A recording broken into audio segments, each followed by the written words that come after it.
What's stopping you? What's stopping you from achieving your goals? What's stopping you from being all that you can be? There are usually lots of excuses, but only a few reasons that come into play. Hi, I'm Marianne from One Life to Flourish, and welcome to a series for those dreaming of moving from their job to being a business owner. Now, this is episode 15, and today my special guest is Adaire Palmer, but I'm also talking about what it is that stops us from achieving the things that we know we really want to achieve. Now, before I get really started, let's do a little bit of housekeeping. So basically, if you know of someone who might be interested in this topic, invite them over to join the broadcast by hitting the arrow button below.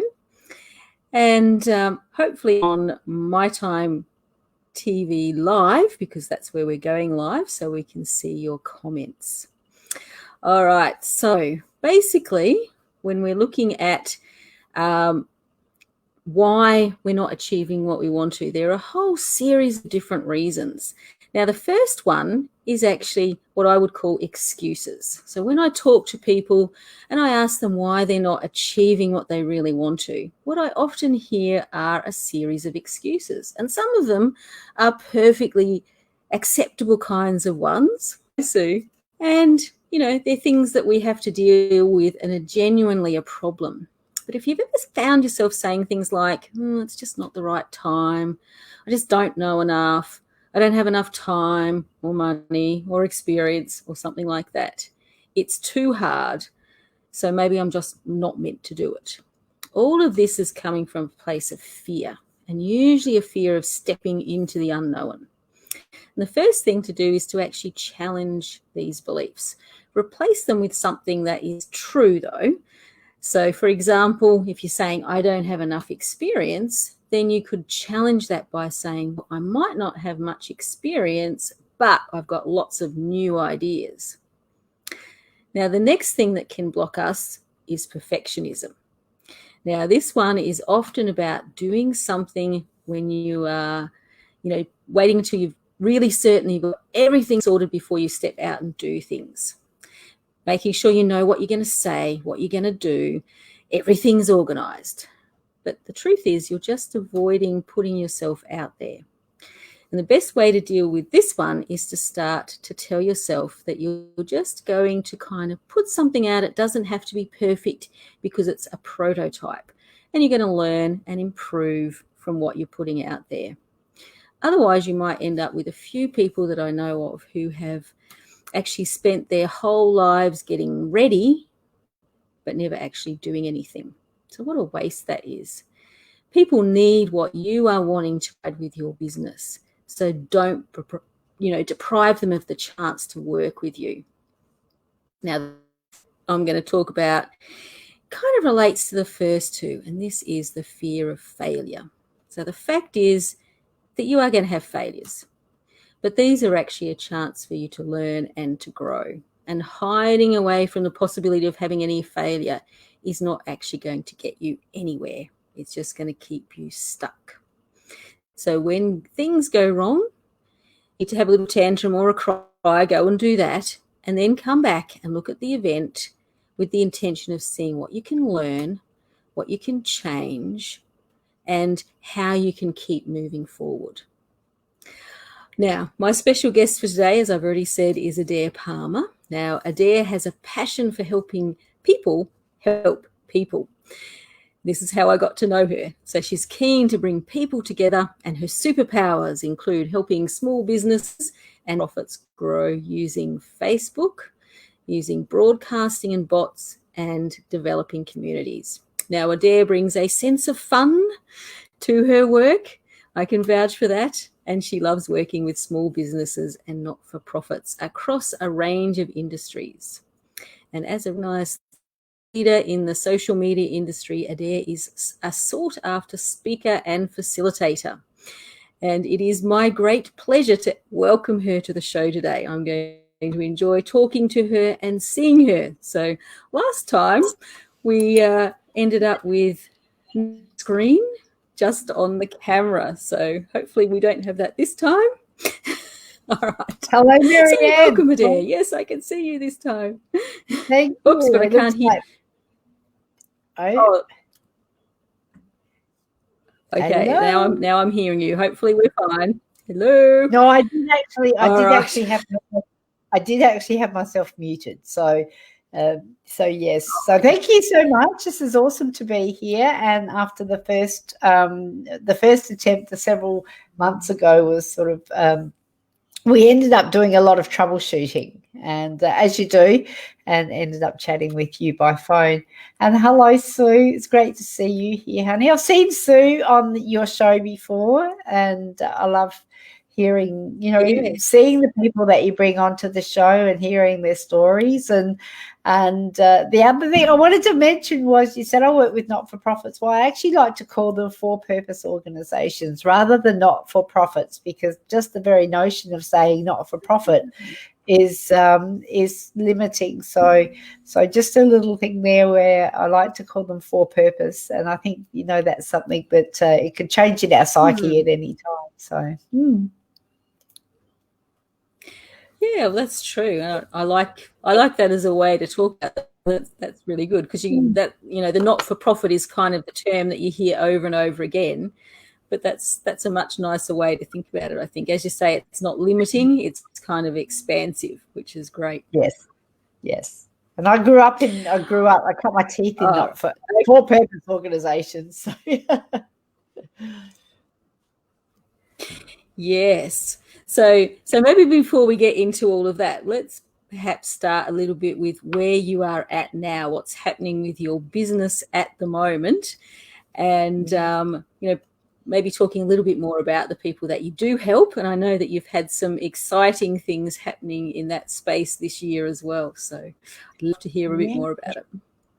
Yeah. Well, I think it's something about that it's almost like I have to pinch myself and go, oh, things are just going so well at the moment. They just seem every day, every week it just gets better and better. And I feel like almost guilty, not guilty, sorry, not sorry, because things are going so well that I know if I frame it in I'm helping so many people, I'm able to help so many people. But COVID, or having this environment that we're working in, has presented so many opportunities that it's mind-blowing, and I have to say I'm eternally grateful. But it's not without the several years of work that I've put in at the front end. It's not like, you wake up one day and go like, hi, here I am, and then it all just happens. You do have to do the grasshopper thing, I think, at first. So it is, yes, I've had the opportunity to work with high profile people such as, like Mark Holden and one of the winners of Australian Idol. I worked with Natalie. Now she calls herself Natalie Gayer. Can't remember her last name because that's how I know her. And I'm currently working with amazing people such as Murray Smith. And, it just is pretty, I'm blessed to be able to do that. So, and more to come. There's more to come. Yeah. Yeah, exactly. The opportunities are just kind of expanding out at the moment, I think, for you. They are. And so I know that you're doing a lot of work with organizations and different groups and things like that. So who do you specifically focus on with your work at the moment? Well, I have a community called Women in Business Amplified, as you're aware, and Sue is part of the community as well, and others that may be here. So it's I love working with women. I love seeing women flourish, and one life to flourish. I love that, and to grow, and that's primarily where I'm focused. And people and women in the healing alternative healing therapies, healing modalities, that type of thing. And I coaches as well. I love helping, sort of people who coach. So it just seems to be, it really wasn't a conscious decision when I got on that path. It just happens to be how it fell out. And I do work with males as well as females, but it just seems to be, I really, if I can help men as well as women, then I will. And I do have male clients, but it is actually where my focus is when I'm doing my, sort of thinking about who I'm designing my programs for. And there's always my avatar is always a female, always a woman. So, yeah. And so that's pretty much that's kind of your focus. Yeah. Yes, and I have to say I am grateful for being able to work with you and having a lot of progress and change of social media, because as you know, I was a bit of a social media bunny at the beginning of the year. So you are not alone.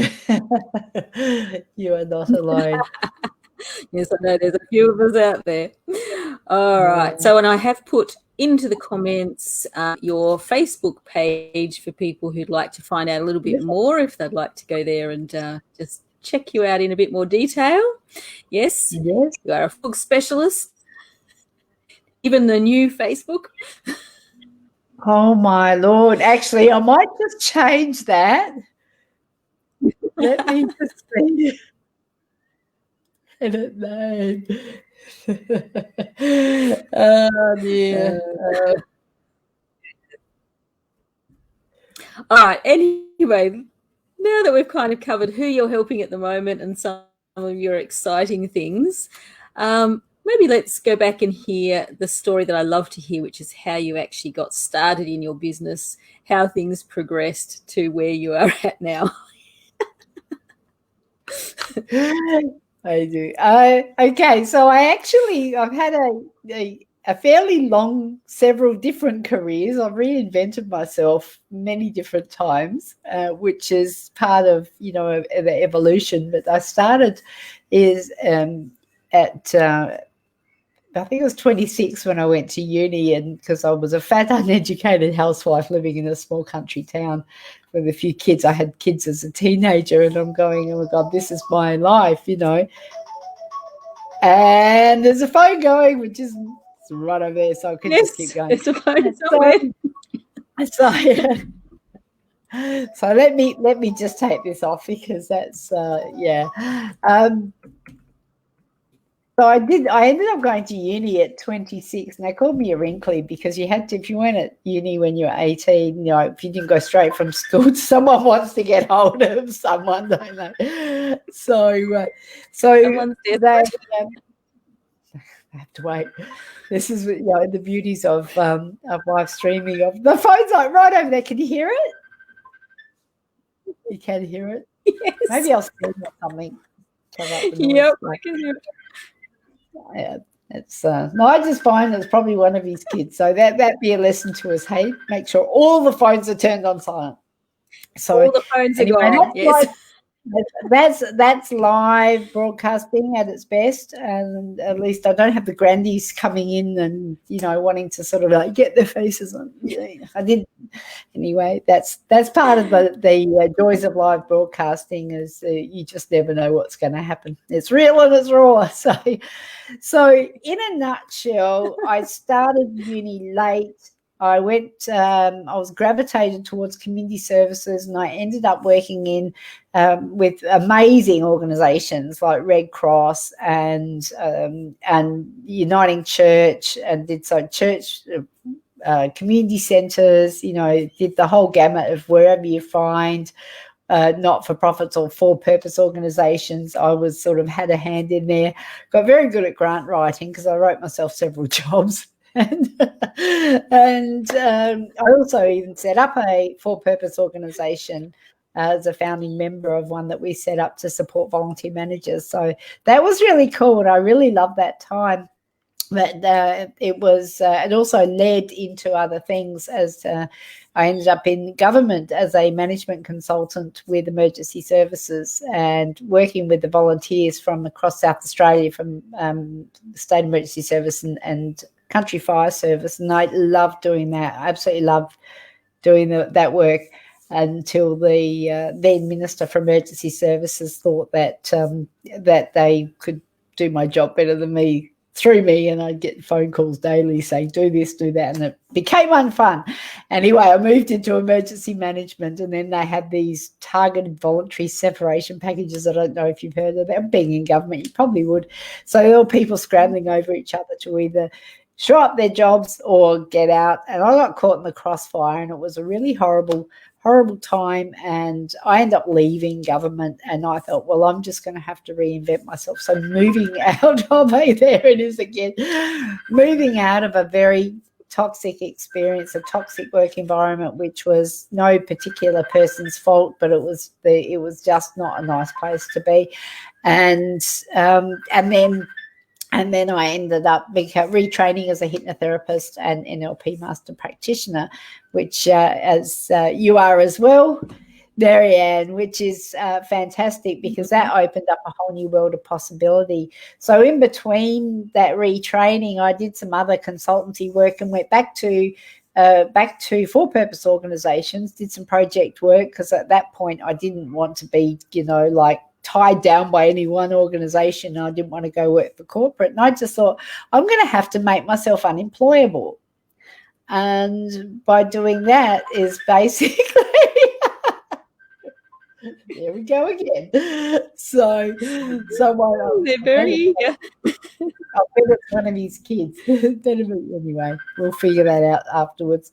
So I made myself unemployable by, and when I was doing the consulting with the for-purpose organisations, we came across social media, and I was going, this would be really good. And so I started developing policies and procedures and helping them implement systems and structures to do their own social media in for-purpose organisations. And it was fun. It was such a challenge, but it was fun. And that led to, that was before I retrained. Then I trained as this hypnotherapist, and I went, oh my God, this is going to be, I was looking at pages and what was happening on social media and applying the good stuff that I saw into my business.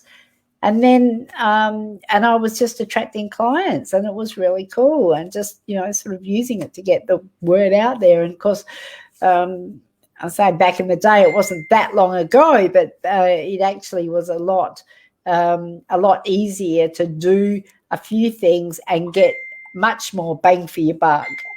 So I cannot believe that phone's just gone nuts.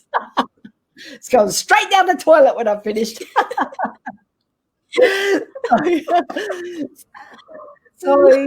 So I was doing that, and I know I've even got as recently as 2016, where I'd had one 28-day period on my page. I had 1.5 million organic reach. Now that sort of thing just does not happen now. So it is something where.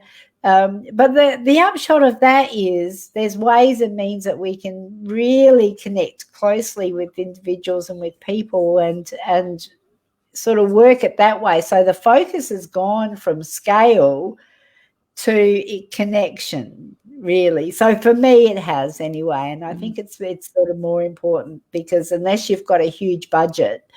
So anyway, to finish off that story, I kept doing this, and I kept evolving into this, and eventually I just went, I can't keep doing the hypnotherapy, because other hypnotherapists were asking me how I did it, so I would teach them, and then that evolved into my own business. So I refer people to amazing hypnotherapists like yourself and other people in the healing community as appropriate, because, it's like now I can leverage. I used to help people, and now I can help people. And I find that is something that really blows my hair back. So, yeah. Yes, it's quite exciting, sort of how you went through so many different, I suppose, changes and evolutionary type things to get to where you are now. It's sort of just following where you were led, almost, in a way, wasn't it? Yeah, and it wasn't without tears. There were many tears. Many tears. Yeah. Yes. So And that probably leads us into the next question, which is around kinds of things did you find particularly difficult? What sort of things did you really have to overcome to be able to build the business that you've got now? I think the biggest thing was myself and my belief in myself. And it goes back to your belief in, how worthy you are of deserving of success. It was interesting because there was a real dichotomy there. I was on a really good salary in government. It was right up there in corporate government. And by the time I'd left, and for those days, like even not that long ago, but even back then, it was a very good salary. And I thought, well, I could just leave, and then I could just start my own business, and I'll be able to walk into a salary like that again, like create it for myself, because I knew I could do it in that environment. And when I found out, like 3 months later, it's still not there, and 6 months later, it's still not there, and I'm going, holy shit, what have I done? But but forfeiting that for a sense of peace and a sense of freedom and a sense of joy is like, it's almost like I've had to give everything up to have to rebuild it. And I'm still in the process of doing that. And it's been a bit of a rocky road and ups and downs. But I think one of the things is, if you've never read Think and Grow Rich, or if you've never listened to it on, Audible, or even I think it's on YouTube, go and have a listen to it. It is very outdated, the terminology and the way they talk about things, but when they talk about 3 feet from gold, this story about going, the guy was the gold, what do they call him, the prospector, and it was 3 feet. He bought all this stuff, went out into the Wild West, into the gold fields in California, and dug and dug and dug, and then went, oh, look, seriously, I can't do this anymore. Someone's looking for you on the phone. And and I ended up they ended up leaving, and they just gave all their equipment away, and then someone else came in, and 3 feet, they'd hit the gold vein. So whether it's a true story or not, I don't care, but I just keep thinking 3 feet from gold, 3 feet from gold. If you give up, you'll never get there. And so that was the persistence is another thing that comes through in that book. It's like you just need to have persistence, and how many times when you think that you just want to give up, and then you just need to go back to your why and say, why am I doing this? Why am I here? And then you might want to take a break and then pick up and start again. But so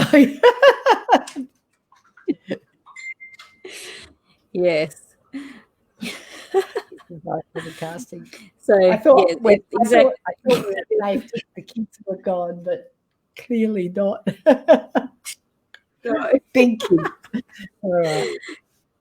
You never know what's going to happen. Yeah, all right. So you've touched a little bit on the idea of persistence as something you definitely need to have when you're running a business. What advice would you actually give people who are at that point where they're just really dreaming about having a business, and they're having, the doubts and the thoughts come up? What might you say is, sort of the advice to keep going for those people? Get yourself a coach. Get yourself a coach. Well, it's sort of like because it's you're when you're doubting and your worthiness, and I would even say, see Marianne, go and clear out the baggage, get your energy right, get yourself aligned, centered.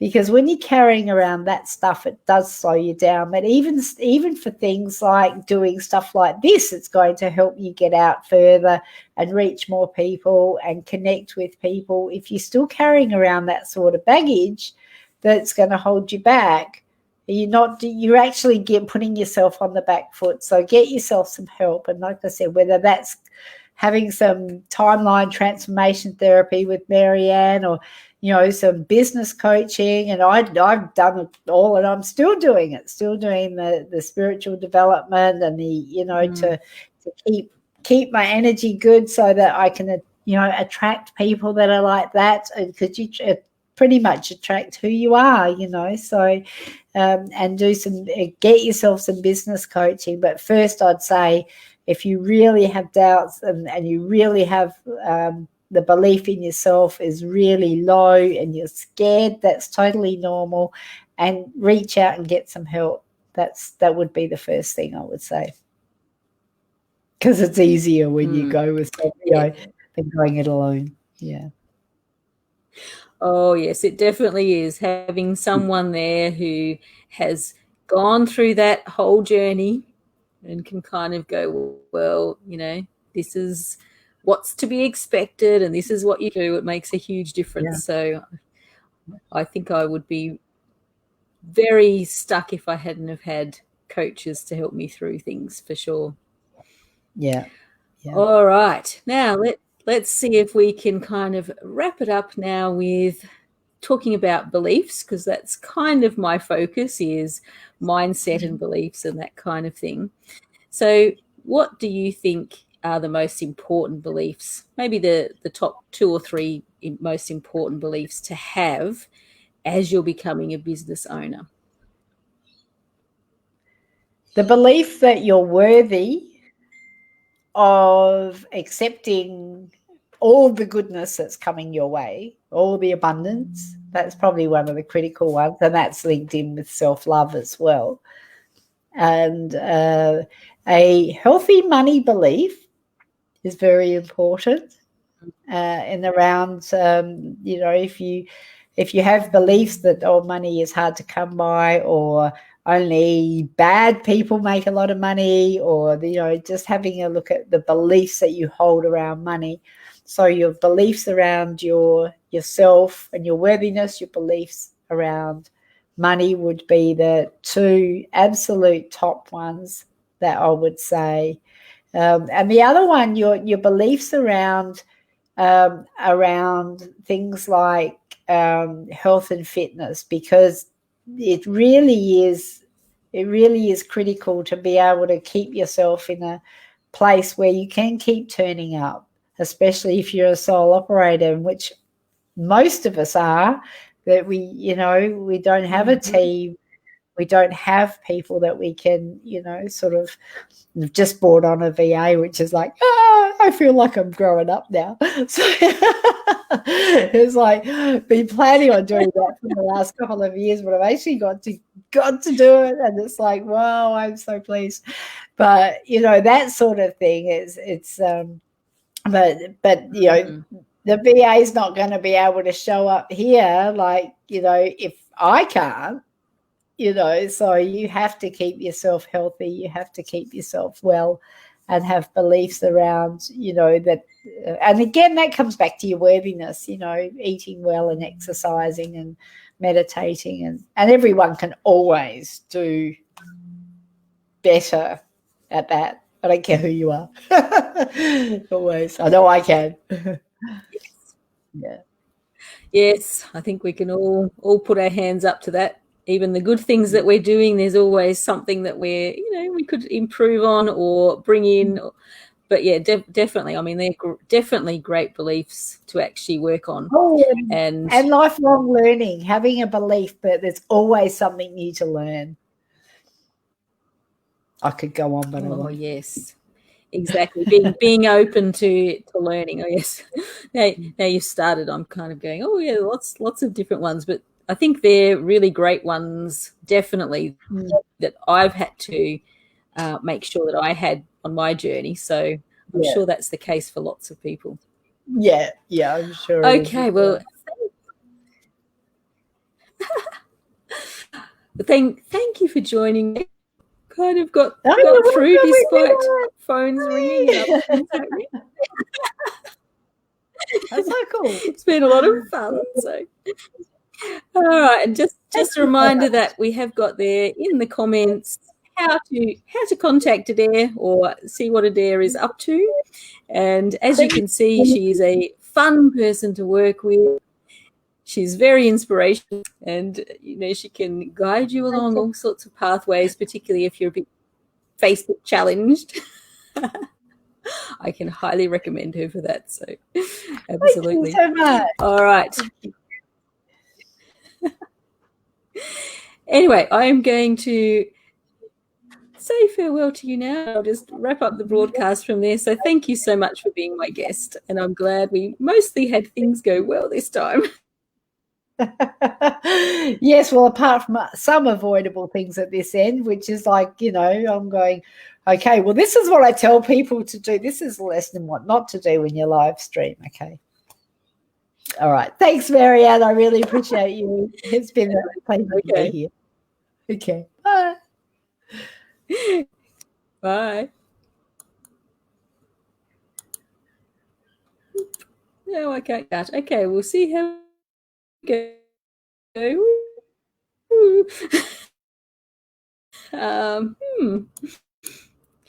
Okay.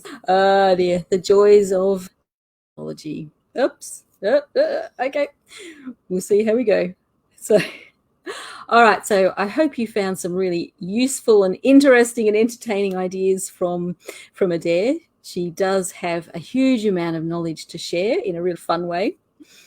But let's kind of circle back to where I started with the question, what's stopping you? So if you really are being stopped, remember there's always ways to get through it. Hopefully the tips that I gave you at the start, you'll be able to work with them and actually get through some of those kinds of blocks. Remember, excuses are just fear showing up. You can get through that. And if you're into perfectionism, that's really the same thing. It's being fearful of being rejected. So once again, if you address that fear, you can keep going. And, fear is one of the biggest blocks that we can have. So take some action, get moving, and you can overcome that.